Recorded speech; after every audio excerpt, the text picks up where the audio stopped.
सदासिन्नो सदासित्तदानीं नासिद्रजो no Vyoma परो यत् किमावरीवः कुह कस्य शर्मन्नम्भः किमासीत् गहनं गभीरं सृष्टि से पहले सत नहीं था, असत भी नहीं, अंतरिक्ष भी नहीं, आकाश भी नहीं था, छिपा था क्या, कहाँ, किसने ढका था, उस पल तो अगम अतल जल भी कहाँ था।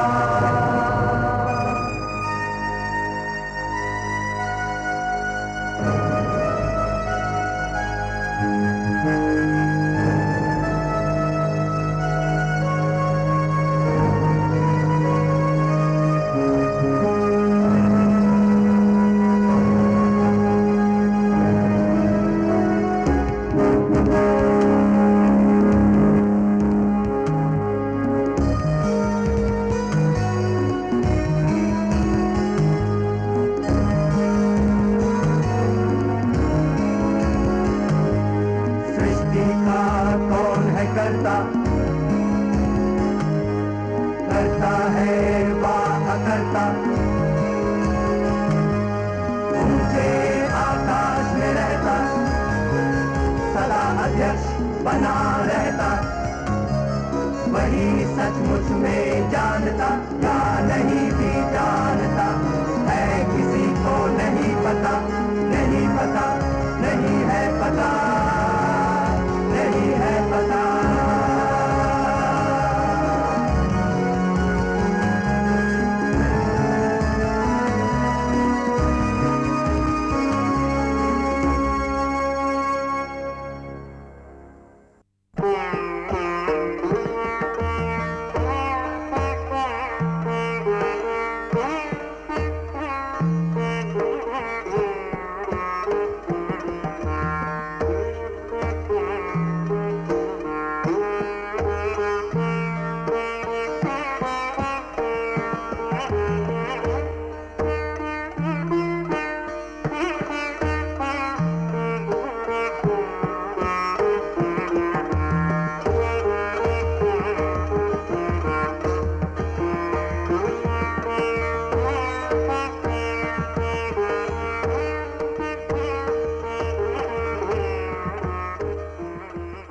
महाराज, सुखविहार का संदेश लेकर उज्जैन से 2 भिक्षु आए। उनसे कहो प्रतीक्षा करें। ऐसा कैसा संदेश जो इतने मधुर संगीत में विघ्न डाले? संगीत बाद में, पहले हम उनकी बात सुनेंगे। कोई महत्वपूर्ण संदेश हुआ तो फिर दूसरा राग तो सुनने।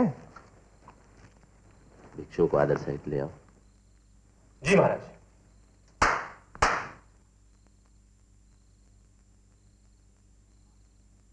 वाह, क्या दृश्य है। सुबह इनके दर्शन हो जाएं तो दिन भर भोजन का दर्शन ना हो। पुण्य आत्माओं को प्रणाम। सुखविहार जी कैसे हैं? क्या संदेश भेजा है? महाराज के लंबे जीवन की कामना के साथ श्रेष्ठी सुखविहार ने संदेश भेजा है कि सांची में विहार का कार्य अब समाप्ति की ओर है। निर्माण संपूर्ण होने पर भिक्षुओं को भोज और वस्त्रादि देने का आयोजन किया है। हमसे क्या अपेक्षा है? यही कि इनके आयोजनों प्रयोजनों में होने वाला व्यय महाराज वहन करें और ये लोग मौज करें। ठीक है ना? नहीं श्रीमान, श्रेष्ठी सुखविहार ने केवल संदेश ही भेजा है, कुछ लेकर आने को नहीं। हाँ, ऐसा महत्वपूर्ण संदेश न मिलता तो राजकाज ही रुक जाता। इसकी बातों पर ध्यान न दीजिए। आपके आने से इसके आनंद की मात्रा अधूरी रह गई है, इसलिए विचलित है। इस अपराध के लिए क्षमा। उज्जैन में क्षेत्रपाल के रूप में संघ ने महाराज को अपना हितैषी पाया था। सम्राट के रूप में भी महाराज के मन में संघ के प्रति ऐसा ही स्नेह भाव होगा, यह मानकर हम यहां आए थे। तब तो अवश्य ही तुमने ये पुराना गीत सुना होगा। मदिरा का एक घूंट बहुत करामाती, माँ है के पत्नी कुछ याद नहीं आती, बहुत करामाती, महलों में जीवन भर सुख पाया है जीवन भर, वही महल पत्तों की कुटिया बन जाती, पोखर भी यूं दिखता सागर हो लहराता, कूदो तो कीचड़ में मुइया सन जाती, बहुत करामाती, बहुत करामाती, मदिरा का कहाँ अंत, मस्ती का नित बसंत, राजा भी लगता है लंगोटिया साथी, बहुत करामाती, बहुत करामाती। महाराज का समय नष्ट करने के लिए हम क्षमा चाहते हैं और वापस जाने की आज्ञा भी। जैसी आपकी इच्छा।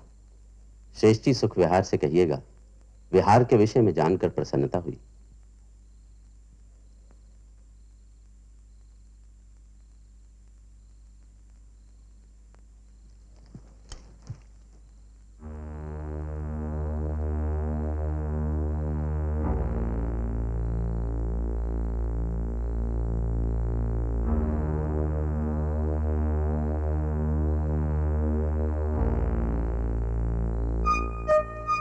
मूर्ख कहीं के। मेरी समझ में ये नहीं आता है कि ये लोग इतने दुखी क्यों रहते हैं। ना काम ना धाम, औरों का खाना औरों का पहनना, और मुंह ऐसा लटकाया हुआ है जैसे कि प्रलय ही आने वाली हो।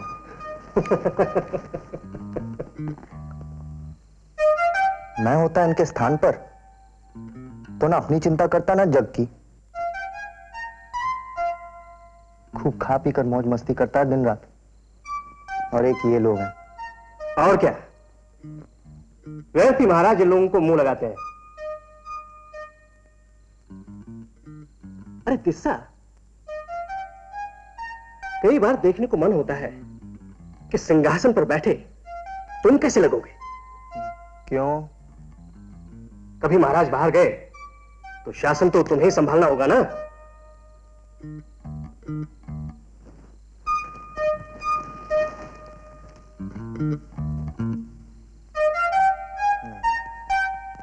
बैठो, एक बार बैठ के देख लो। नहीं, मुझे नहीं लगता है कि इसकी गद्दी आरामदायक है। अब बिना बैठे कैसे पता चलेगा, एक बार बैठ जाओ। हाँ ठीक है, तुम हट करते हो तो हम बैठ जाते हैं।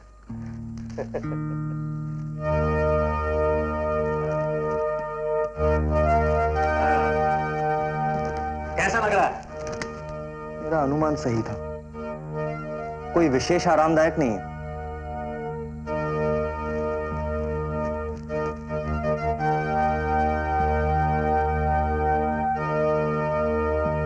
कैसा लग रहा हूं? एकदम महाराज की तरह।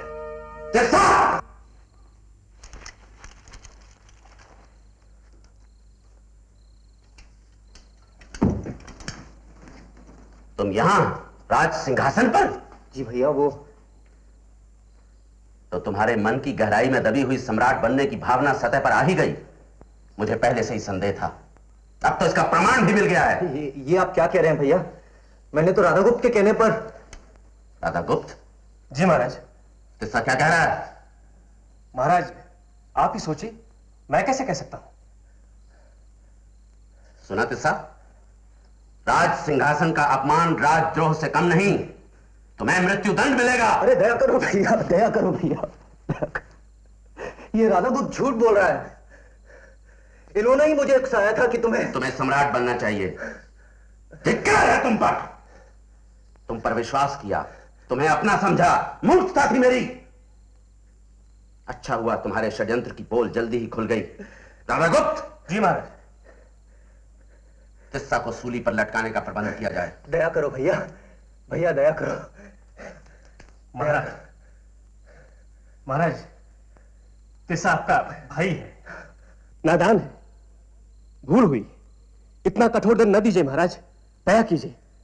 एक राजद्रोही को दया की अपेक्षा नहीं, इसे मृत्यु दंड ही मिलेगा। नहीं भैया, नहीं नहीं।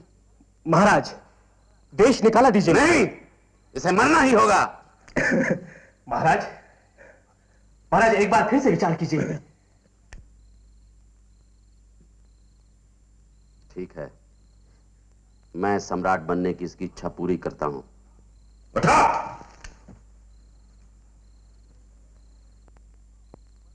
ऊपर देखो। 1 सप्ताह के लिए तुम सम्राट हो। जितना चाहे भोग विलास करो, संगीत नृत्य का आनंद लो। आज के 8वें दिन तुम्हें मृत्यु का आलिंगन करना होगा।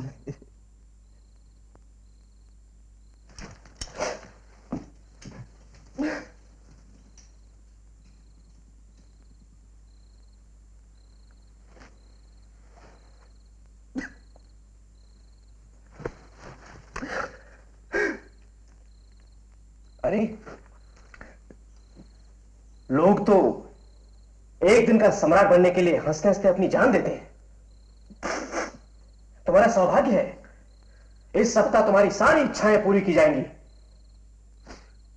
बधाई हो।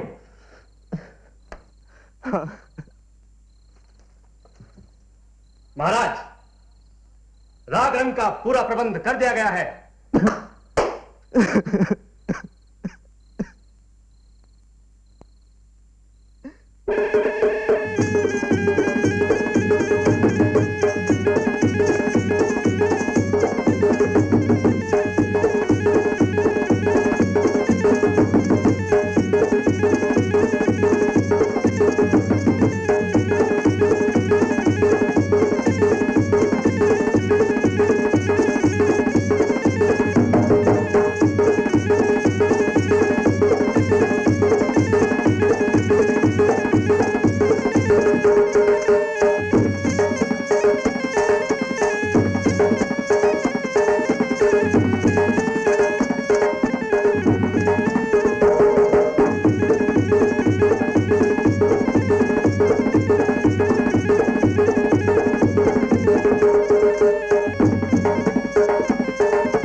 एक हफ्ते की अवधि पूरी हुई तिस्सा। मरने के लिए तैयार हो जाओ। तुम्हारा कभी भला नहीं होगा राधागुप्त। मूर्ख था मैं जो तुम्हारी बातों में आ गया। पूरे सप्ताह एक पल के लिए भी नहीं सो पाया। एक भी चैन की सांस नहीं मिली। क्यों? तुम्हारी सेवा में तो राज्य के सर्वश्रेष्ठ नर्तक और गायक थे। नर्तक नृत्य करके और गायक गाकर चले गए।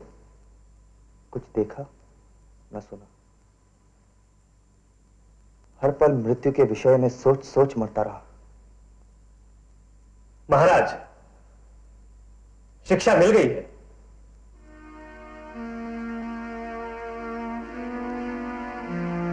तिस्सा,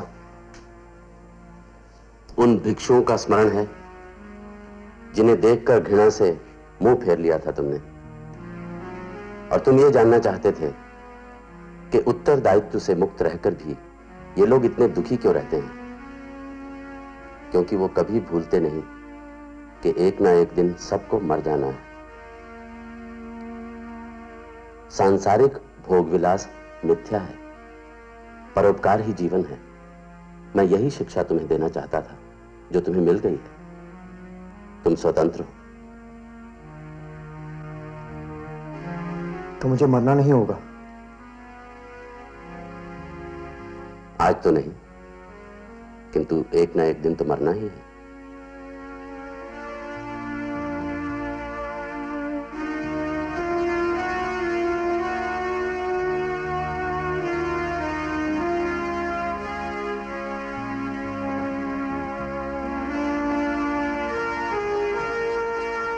एक ना एक दिन तो मर जाना ही होगा।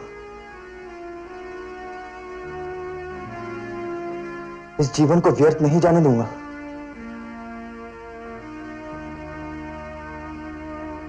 कुछ करना ही होगा। तुम तो गंभीर हो गए। मुझे जाना है। कहां जाओगे? उन भिक्षुओं से क्षमा मांगने।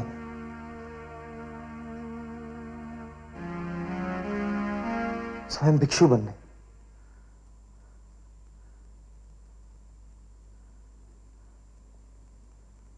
राजप्रसाद छोड़कर जाओगे? सत्ता से दूर ही रहूं तो अच्छा है।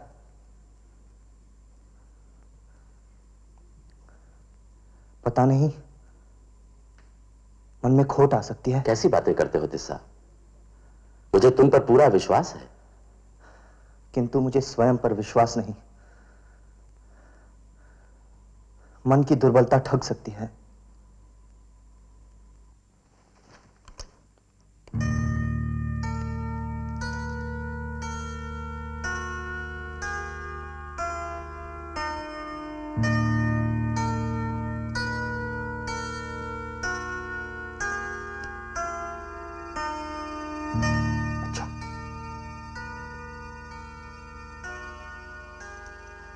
महारानी से आज्ञा नहीं लोगे? उन्हें मेरा प्रणाम कहिएगा और उन्हें कहिएगा कि मैं अपने मन से गया, मन की मुक्ति के लिए। जाने की ठान ली है तो जाओ तिस्सा।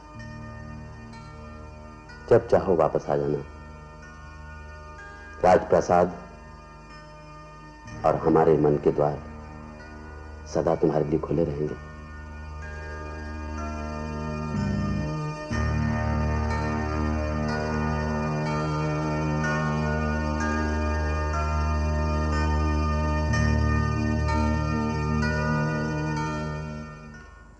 राधा गुप्त, वाणिज्य अधीक्षक की सूचना चिंता का विषय है। दक्षिणी प्रदेशों के व्यापार और प्रदेश में निर्यात से मिलने वाला राजस्व इस बार बहुत ही कम है। एक और सूचना है महाराज। कलिंग से हमारे दुर्गपाल ने सूचित किया है कि वहां के गण समय समय पर हमारी सीमा चौकी पर आक्रमण करते रहते हैं और हमारे व्यापार का प्रमुख मार्ग भी कलिंग से ही होकर जाता है। महाराज, उज्जैन के श्रेष्ठी सुख विहार आपके दर्शन करना चाहते हैं। महाराज की जय। आइए श्रेष्ठी सुख विहार। राज्य में व्यापार की बिगड़ती हुई स्थिति पर ही चर्चा हो रही थी। इस समस्या को समझने और इसका हल खोजने में आपसे कुछ सहायता ही मिलेगी। इसी कारण आपको कष्ट देने आया हूं महाराज। तो आप खड़े क्यों हैं विराजी? महाराज, कलिंग के गण ही इस समस्या की जड़ हैं। उन्होंने हमारे कई व्यापारी दलों पर आक्रमण करके उन्हें तहस नहस कर दिया और जो बचे उन्हें भारी कर चुकाना पड़ा। कर? किस बात का? उस मार्ग से आने जाने का। इतना साहस? हाँ महाराज, व्यापारियों ने निर्यात से हाथ खींच लिया है। यदि शीघ्र ही कुछ न किया गया तो स्थिति और भी बिगड़ेगी। किसी प्रकार का समझौता नहीं किया जा सकता? गण बहुत ढीठ है महाराज। राज्य का आधिपत्य उन्हें स्वीकार नहीं है। तो व्यापार मार्ग को बचाना होगा। कैसे? उन्हें पराजित करके। तो क्या युद्ध करना होगा? और कोई चारा नहीं है महाराज। ठीक है। गण हमारे सैन्य बल के आगे कितनी देर तक टिक पाएंगे? ऐसी बात नहीं है महाराज। पूर्वी गण समूह में एकता होने के कारण उनकी शक्ति बढ़ गई है। यदि वो अलग अलग समूह में बंटकर अलग अलग जगहों से हम पर आक्रमण करेंगे तो हम उन्हें पराजित नहीं कर पाएंगे। और फिर महाराज, कलिंग की प्रजा उन्हें शरण देना पुण्य का काम समझती है। ठीक है, इन बातों को ध्यान में रखते हुए तैयारी करो। मेरी एक योजना है। कहो।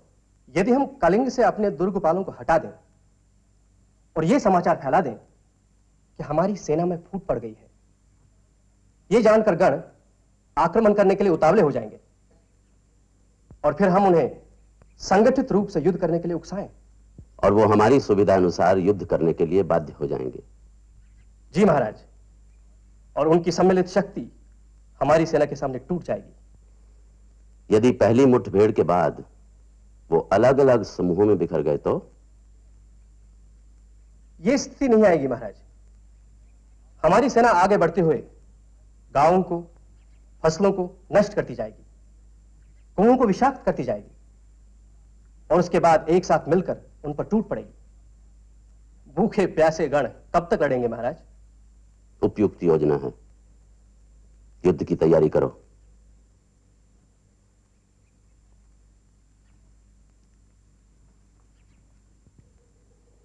घर में सब कुशल मंगल तो है? देवी और बच्चों का क्या हाल है?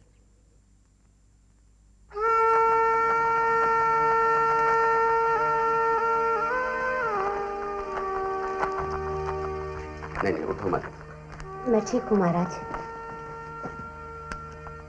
राजवैद्य ने तुम्हें विश्राम करने के लिए कहा। चिंता मत करो, इस बार सब ठीक हो जाएगा। आप चिंता मुक्त होकर युद्ध पर जाइए और विजयी होकर लौटिए। किस्सा यहाँ होता तुम्हारे पास तो? हाँ, पता लगा कि 3-4 माह की तप साधना के बाद पास किसी पहाड़ी की कंदरा में रहते हैं वो। कई बार बुलवा भेजा, आए नहीं। उसे वहीं रहने दो, जब मन होगा आ जाएगा। अच्छा, मुझे विदा करो। अपने स्वास्थ्य का ध्यान रखना। राजवैद्य जो कहे वही करना। आप निश्चिंत होकर जाइए।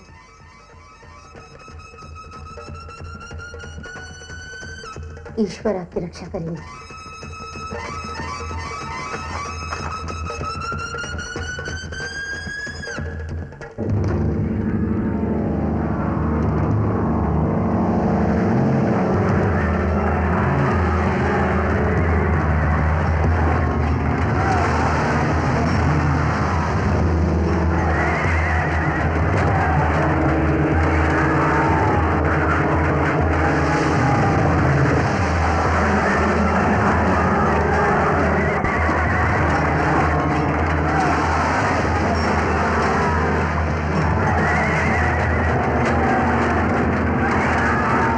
मिलाकर शत्रु के 1 लाख सैनिक मारे गए, कई लाख घायल हुए। निर्वासित लोग राज्य की पड़ती भूमि पर खेती बाड़ी करने के लिए भेज दिए गए। कलिंग में स्वाधीन गणों का कोई अस्तित्व नहीं रहा। अब वो सम्राट के अधीन है। कलिंग के युद्ध में महाराज को संपूर्ण विजय प्राप्त हुई है।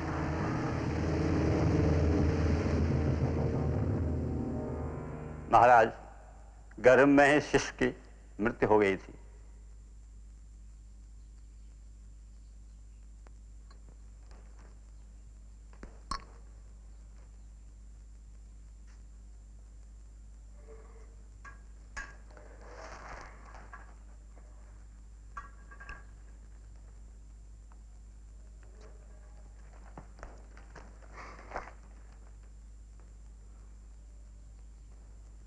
ईश्वर ने चाहा तो अगली बार। नहीं, अब कभी नहीं।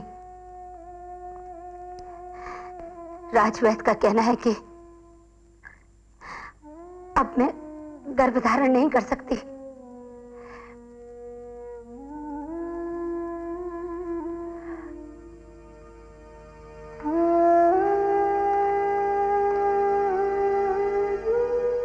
कोई ना कोई उपाय निकल ही आएगा,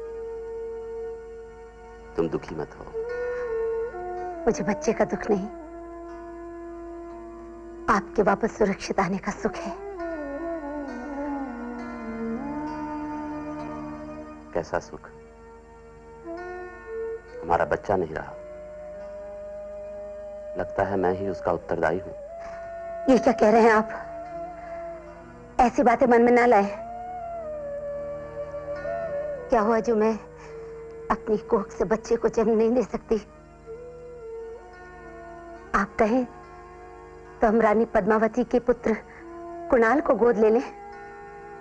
मैं उसे पाल पोस करके बड़ा करूंगी। वही आपका उत्तराधिकारी भी होगा।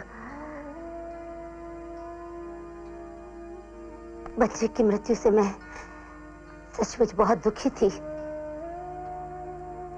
तिस्सा के पास गई,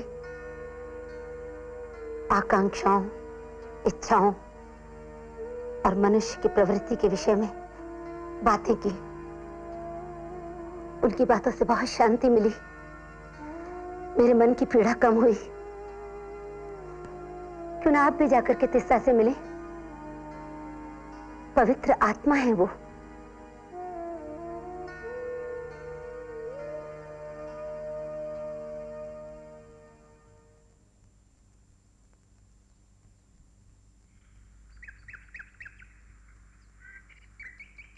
तिस्सा! तिस्सा!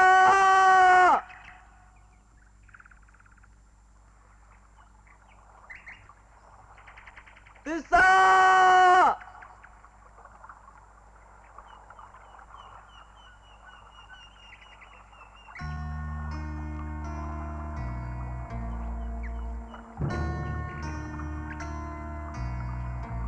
तिस्सा!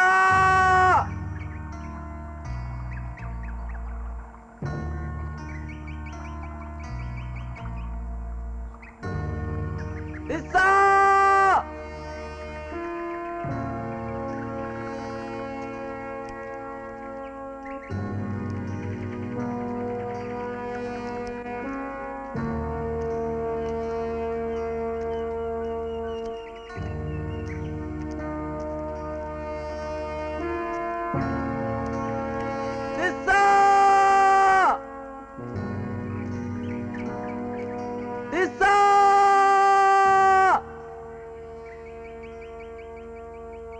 तिस्सा!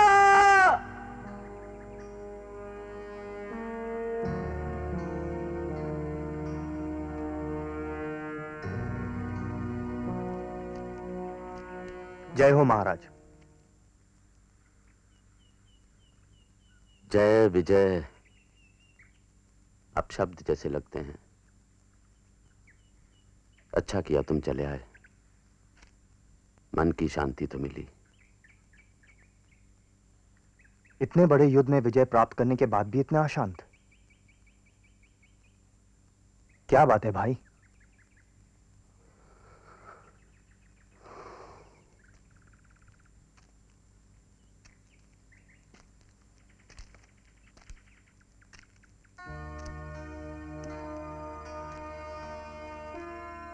तुम ही बताओ तिस्सा, क्या मेरे बच्चे की मृत्यु दैवी प्रकोप के कारण हुई कि मुझे मेरे पापों का दंड मिल जाए?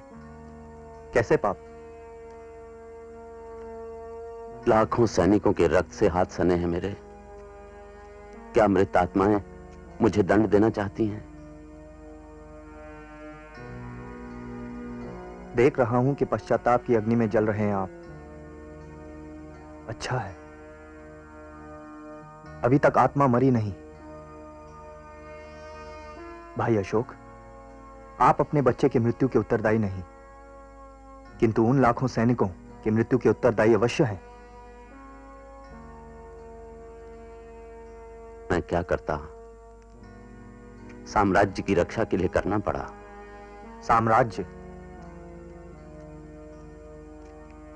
गौतम बुद्ध का कहना है कि जिस राजा ने धरती का एक टुकड़ा जीत लिया है, वो दूसरा भी जीतना चाहेगा। सारी धरती जीतने के बाद वो आकाश पर राज करना चाहेगा। इसी प्रकार मन की इच्छाएं कभी पूरी नहीं होंगी। अधूरी इच्छाएं ले ही वो मृत्यु को प्राप्त हो जाएगा, और साथ में कुछ नहीं जाएगा, कोई नहीं जाएगा। अशोक, मुट्ठी बांधे आना है, हाथ पसारे जाना है। मैं क्या करूं मेरे भाई? गौतम बुद्ध के शरण में आ जाइए, इसी में आपकी मुक्ति है। एक योद्धा के जीवन कर्म और भगवान बुद्ध की शिक्षाओं में विरोधाभास है तिस्सा। सम्राट के रूप में मेरे कुछ कर्तव्य हैं। भगवान बुद्ध की शिक्षा सबको समान समझो, सबसे प्रेम करो, क्या यह शिक्षा मुझे अपराधियों को दंड देने की अनुमति देगी? क्यों नहीं? दंडनीय को दंड और प्रशंसनीय को प्रशंसा मिलनी ही चाहिए। अपराधी को दंड राजा की भावना के कारण नहीं, उसके दुष्कर्मों के कारण मिलता है। और युद्ध में हुआ रक्तपात अकारण है तो निंदनीय है, किंतु शांति स्थापित करने के सभी प्रयत्नों के बाद यदि कोई राजा युद्ध में उतरता है तो उसे दोषी नहीं ठहराया जा सकता। इस स्थिति में वो शत्रुओं के हाथ मारा भी जा सकता है। यदि वो विजयी होता है तो उसे सांसारिक वस्तुओं की क्षणभंगुरता को नहीं भूलना चाहिए। उसे समझना चाहिए कि कुछ भी स्थायी नहीं है, उसकी विजय भी नहीं। एक ही उपाय है, स्वयं को शांत रखकर अपने मन से घृणा निकाल दें।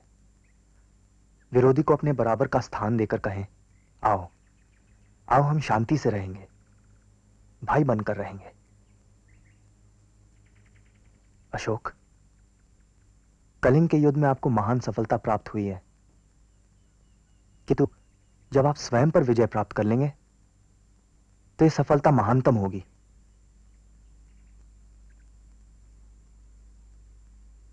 तुमने सत्य के सत्व को पा लिया है तिस्सा। तुम मेरे साथ वापस राजप्रसाद चलो, मेरे गुरु बनकर। नहीं, यह संभव नहीं है मेरे लिए, ना मैं इस योग्य ही हूं। चौमासा बीत चुका है, अब भ्रमण करना होगा। भ्रमण के लिए बाद में चले जाना, अभी मेरे साथ राजप्रसाद चलो। गौतम बुद्ध ने हमारे लिए कुछ नियम बनाए हैं, उनका पालन करना ही होगा। ठीक है, तो फिर मैं भी तुम्हारे साथ चलूंगा। एक भिक्षु का जीवन जी सको तो चलो। पेट की आग बुझाने के लिए भिक्षा मांग सको तो चलो। धरती को बिछौना मानकर आकाश ओढ़ सको तो चलो। ऊबड़ खाबड़ रास्तों पर बस तिस्सा, मैं चलूंगा। ऐसे कैसे चले जाएंगे महाराज? आप सम्राट हैं, आपका काम है राज्य करना, भिक्षु बनकर यहां वहां भटकना नहीं। कलिंग युद्ध ने कई प्रश्नों को जन्म दिया है राधागुप्त। मैं उनके उत्तर पाना चाहता हूं, और वो राजप्रसाद में बैठकर नहीं मिल सकते। और साम्राज्य का क्या होगा? चिंता की क्या बात है, साम्राज्य सुरक्षित है, राज्य सिंहासन सुरक्षित है, शत्रुओं का नाश हो चुका है। कौन कह सकता है? शत्रु की पहचान तो उसके प्रकट होने पर ही होती है। समय समय पर शत्रु का नाश करना आवश्यक हो जाता है सम्राट के लिए। उसके लिए तुम हो ही, मुझे तुम पर पूरा विश्वास है। वो तो ठीक है महाराज, किंतु इस प्रकार छोड़कर चले जाना अन्याय होगा। यह सत्य है कि युद्ध में लाखों सैनिक मारे गए, भयंकर विनाश हुआ, किंतु क्षत्रिय का हृदय तो वज्र समान है, नैतिकताओं की गर्मी से पिघलता नहीं महाराज।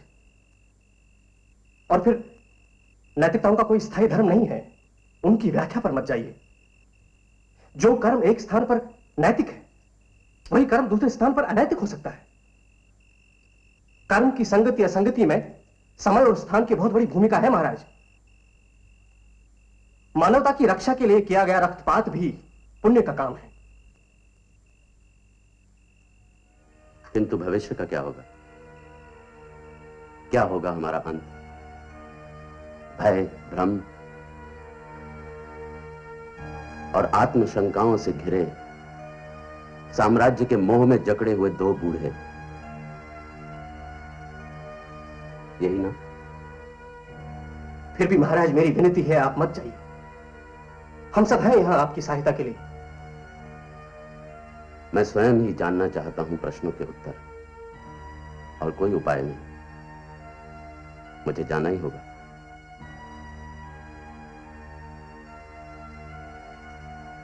किंतु महाराज, ऐसे कई विषय हैं जिन पर आप ही निर्णय ले सकते हैं, इसलिए राजधानी और आपके बीच में एक संचार व्यवस्था का होना आवश्यक है। मुझे कोई आपत्ति नहीं, तुम्हारा क्या सुझाव है? मेरे विचार से धावक और अश्वारोही। ठीक है, किंतु सावधान रहना। ईसा को मेरा स्नेह दीजिएगा महाराज।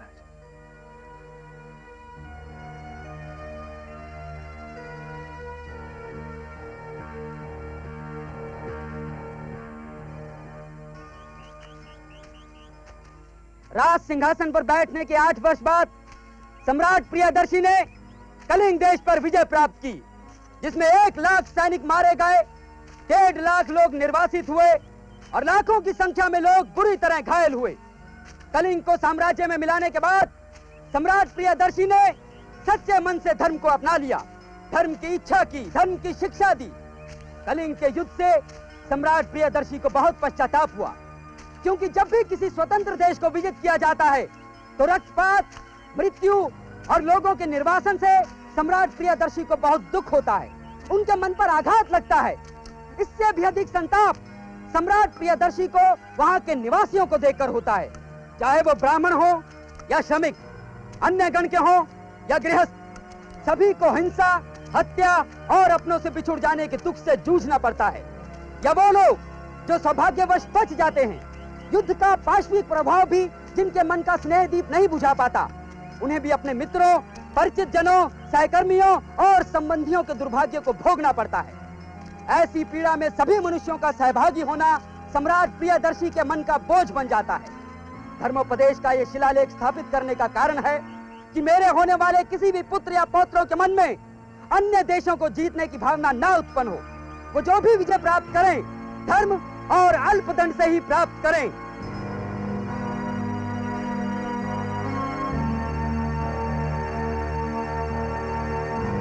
सम्राट प्रियदर्शी समस्त गणों, योगियों और जनसाधारण का उनके स्वाभाविक गुणों और मान्यताओं सहित आदर करते हैं। सम्राट प्रियदर्शी के विचार से गुण और सम्मान से भी अधिक सभी संप्रदायों में निहित शिक्षा की प्रगति का महत्व है।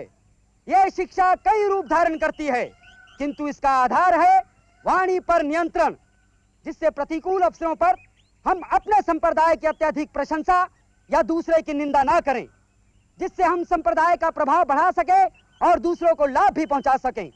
सम्राट प्रियदर्शी की यही इच्छा है कि समस्त संप्रदायों में पर्याप्त ज्ञान हो और ऐसी शिक्षा दी जाए जो कल्याणकारी हो।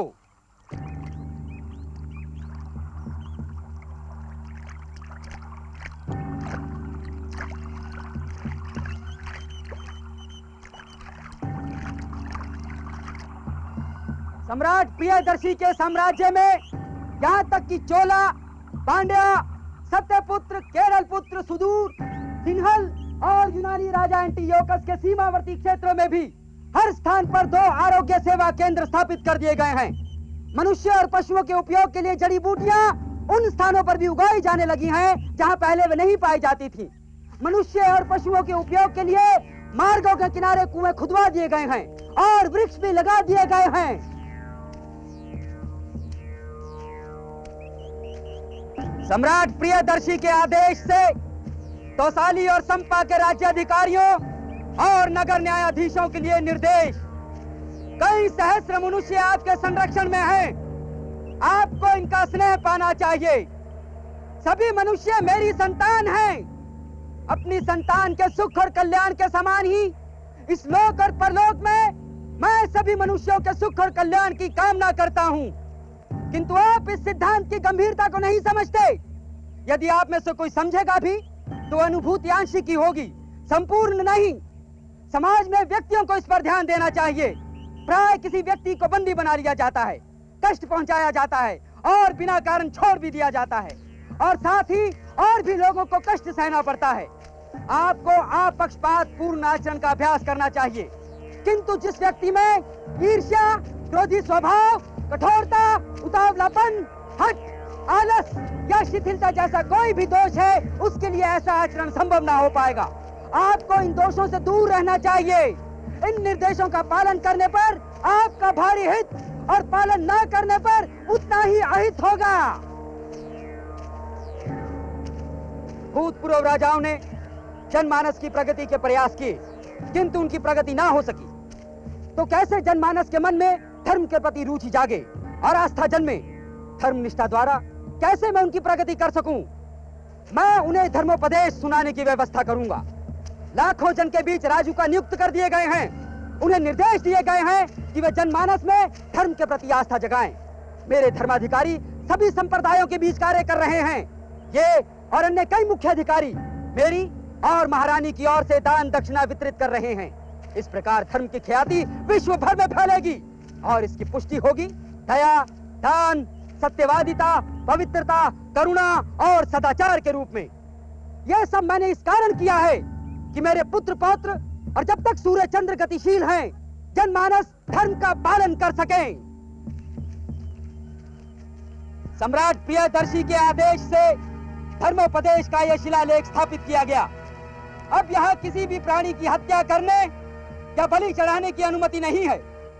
यद्यपि कुछ उत्सव सम्राट प्रियदर्शी को मान्य हैं, फिर भी उत्सवों में निहित अधर्म के कारण उनके आयोजन की अनुमति नहीं है।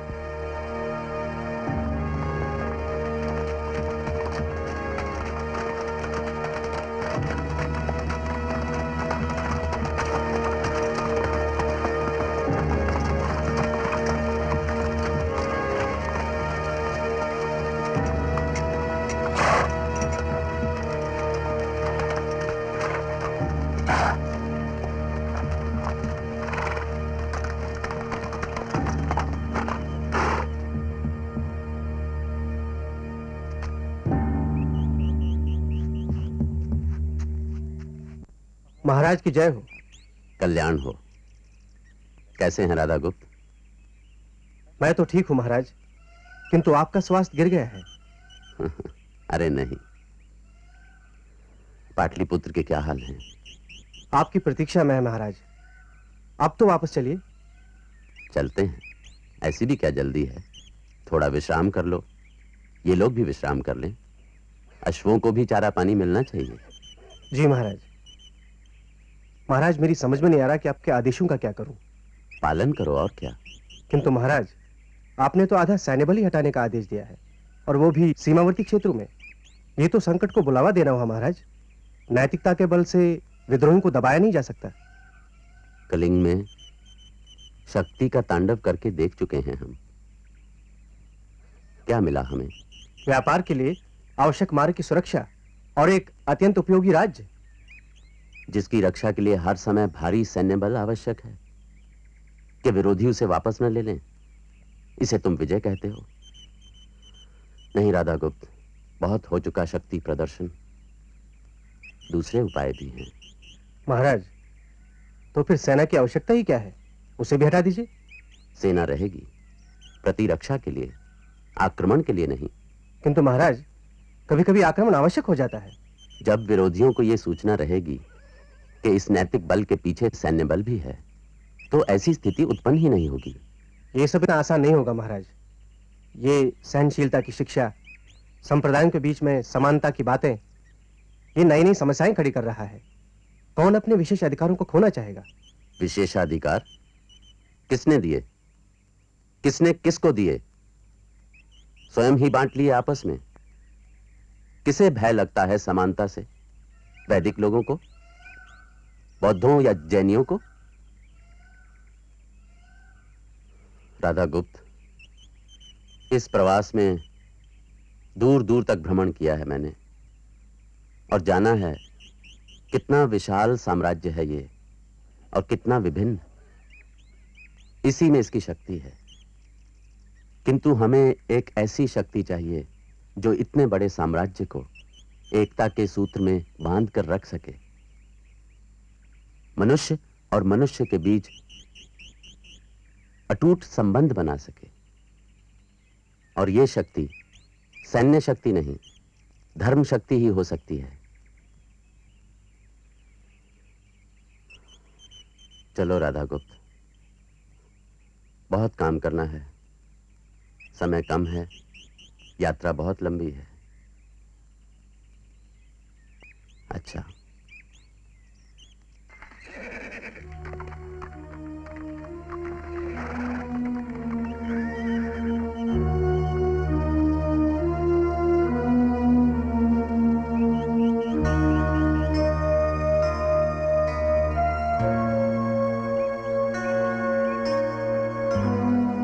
भारत को एक सूत्र में बांधने और एक संगठित राज्य की स्थापना करने की कल्पना को साकार करने की कोशिश सबसे पहले अशोक ने ही की, और वो भी किसी व्यक्ति की सामाजिक जरूरतों और अरमानों का दमन किए बिना। धम्म की नीति सामाजिक व्यवहार के बारे में थी। उसका मकसद ये बिल्कुल नहीं था कि सारी जनता बौद्ध धर्म अपनाए। ये एक प्रयास था मनुष्य की गरिमा को बनाए रखने का और परस्पर सद्भाव और भाईचारा फैलाने का। और इसीलिए ये उचित ही है कि स्वाधीन भारत का राष्ट्रीय चिन्ह है अशोक स्तंभ पर बने 4 शेर और चक्र।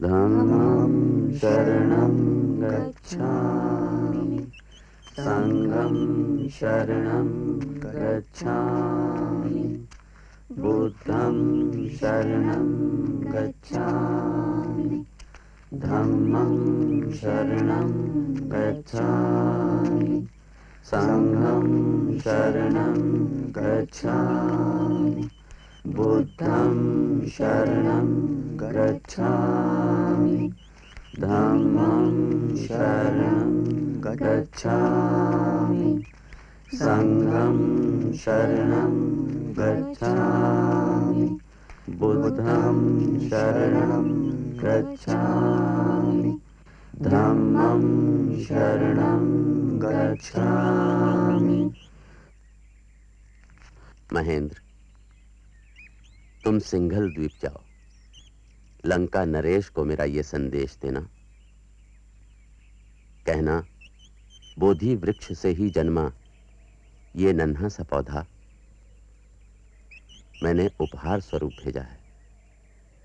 ये उनके प्रति मेरे स्नेह का प्रतीक है और प्रतीक है इस विश्वास का कि वो अपने देश में धर्म का प्रचार करेंगे।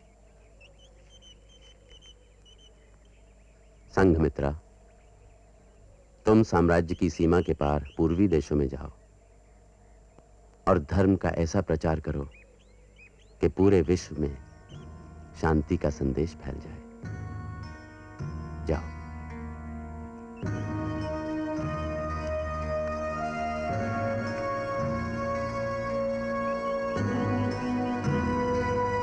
अशोक की मौत के बाद मौर्य साम्राज्य बिखर गया और भारत में साम्राज्यवादी शासन का पहला प्रयोग 180 ईसा पूर्व में समाप्त हो गया। बाद की सदियों में भी कई कोशिशें हुई, मगर हालात कभी इतने अनुकूल नहीं थे। इसकी वजह थी राजा और प्रजा के बीच आए जमींदारों और सामंतों की बढ़ती शक्ति।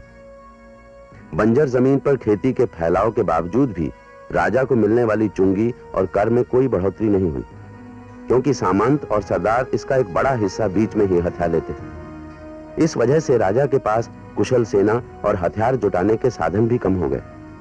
साम्राज्य स्थापित करने के मंसूबों में तो कोई कमी नहीं आई, मगर पहले साम्राज्य की स्थापना के पीछे जो महत्वाकांक्षा और उत्साह थे वो दोबारा कभी सामने नहीं आए।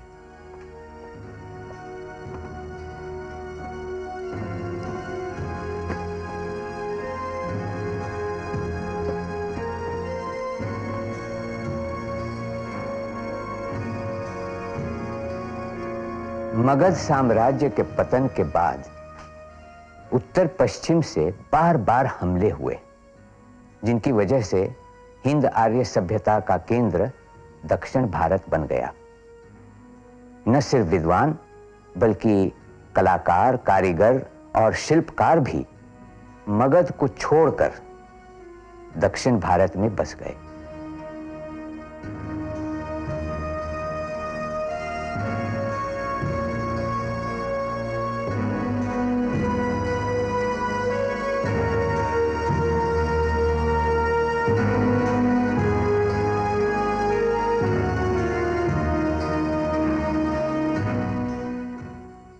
हिरण्यगर्भात् समवर्तताग्रे भूतस्य जातः पतिरेक आसीत् सदाधार पृथिवीं द्यामुते मां कस्मै देवाय हविषा विधेम। वह था हिरण्यगर्भ सृष्टि से पहले विद्यमान, वही तो सारे भूत जात का स्वामी महान, जो है अस्तित्वमान धरती आसमान धारण कर। ऐसे किस देवता की उपासना करें हम हवि देकर, जिसके बल पर तेजोमय है अंबर, पृथ्वी हरी भरी स्थापित सिर, स्वर्ग और सूरज भी स्थिर। ऐसे किस देवता की उपासना करें हम हवि देकर, गर्भ में अपने अग्नि धारण कर पैदा कर, व्यापा था जल इधर उधर नीचे ऊपर, जगा जो देवों का एकमेव प्राण बनकर। ऐसे किस देवता की उपासना करें हम हवि देकर। ओ सृष्टि निर्माता स्वर्ग रचयिता पूर्वज रक्षा कर, सत्य धर्म पालक अतुल जल नियामक रक्षा कर। फैली है दिशाएं बाहु जैसी उसकी सब में सब पर, ऐसे ही देवता की उपासना करें हम हवि देकर, ऐसे ही देवता की उपासना करें हम हवि देकर।